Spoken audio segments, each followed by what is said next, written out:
So first off, we are going to introduce the filmmakers we have today. They're going to say their name, their role, and the film they're a part of. Hello! Hello! Hi, I'm Linnea Ritland, and I'm the writer, director, and producer of Everything's Great. Hi, I'm Nathalie Therriault, and I'm the writer-director of The Tailor. Hi, I'm Daniel Seguin. I was a composer on Try to Fly. Hi, my name is Maxime S Girard. I'm the writer-director of the film The PhD. All right, let's just give a round of applause, everyone. Yay! Thanks for joining us. So our first question is for Linnea, for Everything's Great. In the final credit, there's a dedication. I want to make sure I got this right. It says, with love and thanks to my father, who did once escape from hospital while wearing a patient's gown. Mm-hmm. Okay, you have to tell us more about that. Well, I mean, I was studying for second year university, and our back door has a glass window, and I looked up, and he was there. He was in the middle of getting detoxed, actually, so it was just a very surreal time in my life, and inspired partially making this film. Wow. Yeah. That's great. That would be surreal. Super surreal. So my thing is fetus death cluster. Yeah. That stands out. Tell us more about that. Like, that was what kind of music is that? Is that So my boyfriend, actually, who helped me produce or provide a lot of the wardrobe for this film, one of his favorite bands is Fall of Troy, and their logo is one of their old logos was two little interconnected fetuses, which is seen in the film just before they're going to go to the concert for Fetus Death Cluster, the fictional band, based purely on that logo. So it was based on that, but also like we had a list at one point of like potential titles, and I was trying to go for just the weirdest combination possible, and we settled on that. Oh, it's good. We heard it, and we were like, we'd go to that concert. What genre of music would that be? I would like to think like something headbanging. Esque, yeah. So it's less black turtlenecks and deep nods. Well, I mean, given it's Vancouver, I'm sure if they played in Vancouver, people would still be like, beer in hand, gently nodding. And you're like, it's pretty good. Yeah, exactly. Do you, off the top of your mind, know what was like a close runner-up to the name? Like, I don't know. I would have to pull the list up. I can do that and pull it later. Like, it's been a while, but yeah. Cool. That's so awesome. All right. Well, thank you for answering. Hello. Hello, Natalie.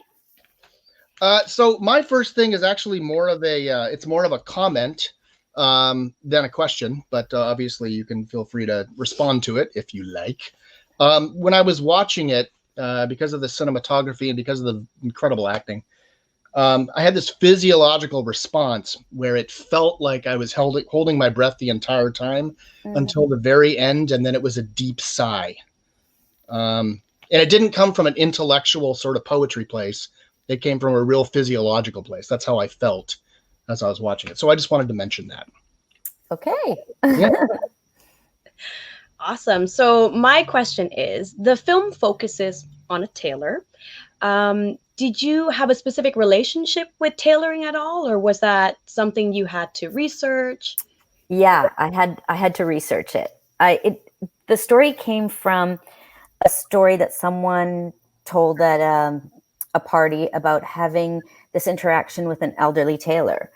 And so that character just stuck in my head. And then I started thinking about times where I've gone to a tailor shop, like just to get minor alterations. And yeah, the intimacy of somebody up on your body a certain way is where it kind of came from. Absolutely. Yeah. It was just such a unique relationship and insight that, I was wondering if, it is true. They're very close. And I definitely, in the film, seeing Hero be the tailor, it brought back memories of getting done, Yeah.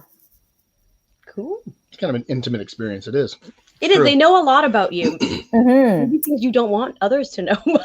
Yeah, and they have to measure, certain parts of your body, so they're very close to you. Yeah. Yeah, it was really beautiful. Oh, thank you. Okay. More than welcome. Yeah. All right. Awesome. Thank you so much for joining us, Nathalie. Thank you. Hello. Hello. Hello. How are you? I'm good. How are you? Good, good. All right. So we know you composed the music. Yes, I did. Yeah. So I'm wondering, did you have the completed film first before you composed the music, or was it a work in progress? Can you explain your process? Yeah. Well, in this case, the film was done, or actually, I shouldn't say that. It was, let's say we had the lock picture, so that the edits were done. But of course, they added to it with the animation later. And so we did a spotting session. I started, writing. I had about a week to do it. And we recorded a really great violinist, and it was done within a couple of days after that. So, Oh, wow. Yeah. Seems really speedy. Yeah. Congrats. There's a lot of good life lessons here, but which what if scenario, because that was a huge portion of it, can you relate to the most? What was your what if? I can't say really one thing in particular, but overall for me, this film really was about, I think it addressed a lot of issues that everyone at some point in their lives experience. Fear, vulnerability, happiness, hope. And so for me, this film really made me laugh and made me cry as well. So it was really inspiring to write music.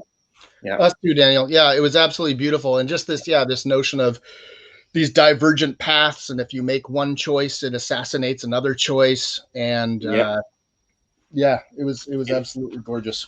Yeah, it was. it's And like, it caught you off guard in the beginning. It really did catch you off guard. Yes. You see cartoon owls, and you're like, all right, I'm settling in for. Oh my god. Oh my god. Now I'm thinking about people I've lost. talk about a plot shift. Yeah, it was magnificently done. Yeah.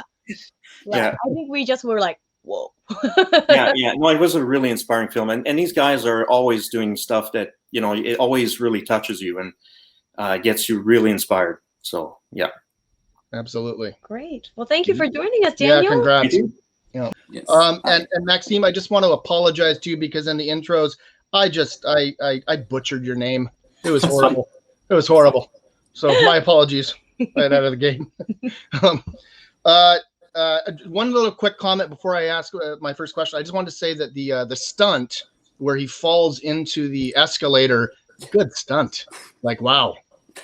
I could feel that. I could feel the impact. Yeah. That was great stuff. Just kind of a general question. What inspired you to make this film? So the PhD is actually inspired by a real story that happened to my best friend, I'd say 3 years ago.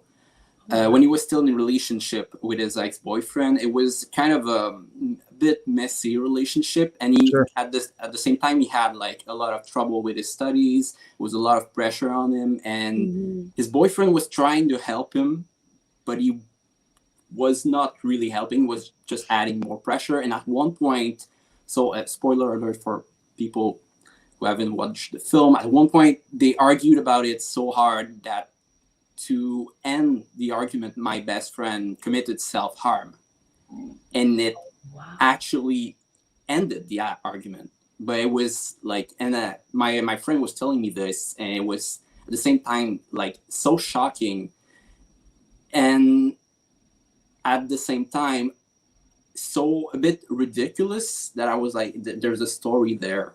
And so I took the characters who are really similar to the real life character, and I kind of devised like a story about it, like a dialogue oriented style, and that's how it came to be. Mm-hmm. Wow. Nice. Do you have a favorite memory of filming? That would be, well, like the escalator stunt was actually pretty funny to shoot because we didn't have the right to shoot there. Yeah, so it was all run and gun. Yeah. Wow. We were shooting at a university in Montreal. I won't say which one, but You were yeah. never there. I don't know what you're talking about. Exactly. And we were actually caught by security guards. Meanwhile, while we were shooting, because it was like we tried to get a permit, but they wouldn't let us. But it was the perfect escalator, so we were like, okay, let's go. And we were running, but we still got caught, and like so we had to come back 2 months later to just finish the scene because we didn't finish it. Oh wow! But we managed to do it. So it was kind of, you know, it's a guerrilla filmmaking. It's quite funny when you think about it. Did they catch you when your actor was lying on the ground? Was that when they were like, "Hey, look at this"? Well, I'd say that maybe like the fact that he was running back in the escalator and then falling a couple of times kind of draw attention to us. No, you're right. There'd be plenty to draw attention to. Yes. Yeah. Well, the final cut looks amazing. So it was Amazing. worth it. Great. Oh, that's awesome. All right. Well, thank you so much, Maxime, for joining us. You're welcome. Thanks. Cheers. So let's move on to the Lightning round for everyone. Let's bring all the filmmakers back in. All right. And because it's lightning, anyone can answer at any time. Right. Okay. So in the process of creating your film, was there anything that surprised you along the way? It could be a good surprise, could be a bad surprise. Mm-hmm. Yeah, I mean, speaking of not having permissions, the apartment we filmed in, I thought that the owner had informed her landlord. Turns out she did not. So the landlord came knocking on the door. But my crew thankfully pled of like, please, it's a tiny indie film. You're making a dream come true. Please, please, please. And they let us do it anyway. So. Oh, that's so sweet. You're making it. You'd be a monster if you're like, no, shut down that dream. Thank you, random landlord. Yeah. Now that all of these films are out, would there be anything that you could change in any department, in any aspect? Just one thing. Could be minor, could be small. Small is minor, nee? Small, minor, big, large. Macro, micro. Yeah, I'd say that goes with almost every project I've worked on, is you always wish that there's more time to get things done right. So, you know, you kind of live with accepting certain flaws and you just move on, you know. But yeah, for sure, there's some things that we ended up recording one of the pieces with the violinist, and it's technically a very difficult piece, and she only had 2 days to look at it. So when we came in, you know, she came into the studio, and this is, you know, in the middle of the pandemic. So, you know, we're keeping our distance. I have a tracking room to record, and the control room is separate. And so as she's recording, for one thing is that, you know, she was absolutely amazing. She could read this stuff like, you know, it's crazy. But we still had to do a few cuts here and there, you know, tracking a little bit here and there, and then placing it, you know, putting it together in edit, you know. And I wish I had more time, you know, for her, especially to practice it and get it, you know, under her fingers. But considering the time that she had, I mean, it was pretty amazing that she ended up doing it this well. So certainly, and as an overall sentiment to everyone, doing any of these projects during the pandemic is audacious, and applause to everyone. It's a huge feat. Yeah. So at the end of the film, when the character of Bruno stabs himself, it was written and planned as like he does it on camera, like there's no edit trick. So yeah, the plan is he stabs himself and then blood come out. So we had to plan it accordingly. We had like a fake retractable knife.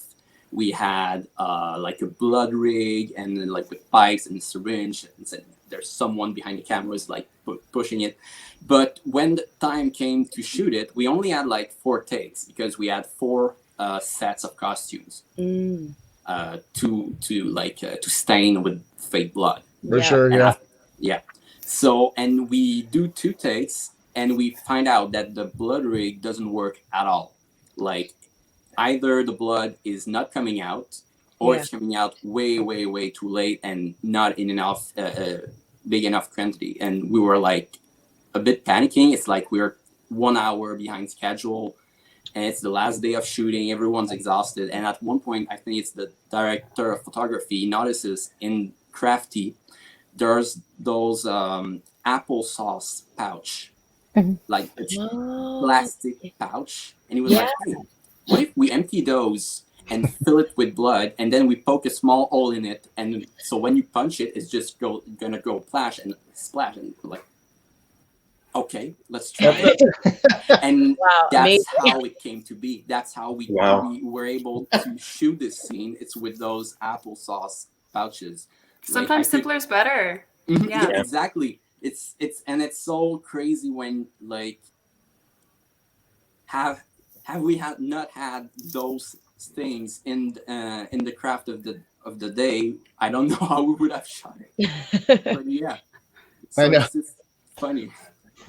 Wow, it just really goes to show that filmmaking really is a collaborative team effort involving everybody across departments and stuff. Wow.